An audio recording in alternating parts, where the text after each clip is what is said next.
If you want to have a healthy youth ministry and be a healthy youth worker, there are at least 10 commitments you need to make. Today we're talking about number 8. I will serve.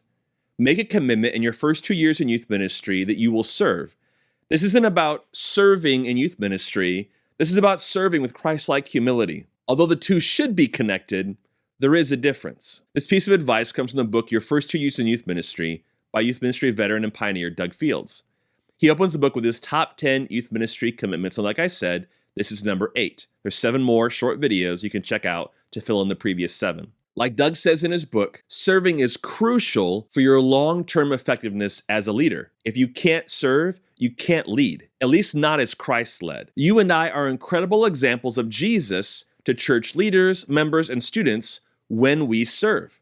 Doug says it best, you're never more like Jesus than when you serve. This is when you make the extra effort to pick up trash in the hallway or youth room, help someone in the church office, carry boxes to somebody's car, give up an hour to help someone in a different ministry, or offer transportation to an elderly saint. These are the tasks that aren't included in your job description, but should be written on your heart. My first great example of this was a professor in college. He pointed out the great humility Jesus modeled as described by Paul in Philippians 2, then shared how he follows this by cleaning gum out of urinals. Yuck. But that's humility, and that's serving. I remember walking around my current church building with my senior pastor, and he picked up a little piece of trash on the floor. Not a big deal, but a reminder that no one is too good to serve.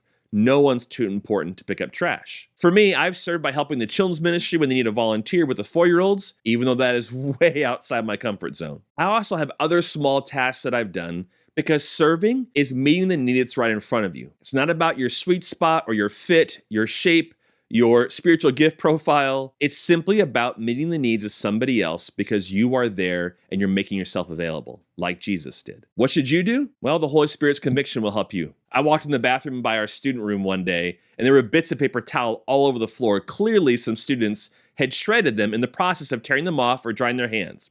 But hey, at least these boys had washed their hands. My immediate thought was someone really should come in here and clean all that up. Followed right behind by the thought of the memory of that professor, my senior pastor, and ultimately Jesus instructing humility and serving and modeling it in his life. So now, without making a big deal out of it, whenever I'm in a restroom and there's paper towel bits on the floor, I pick them up because I realize that's an important lesson for me to remember in serving. What is it for you? Make a commitment in your first 2 years in youth ministry that you will serve.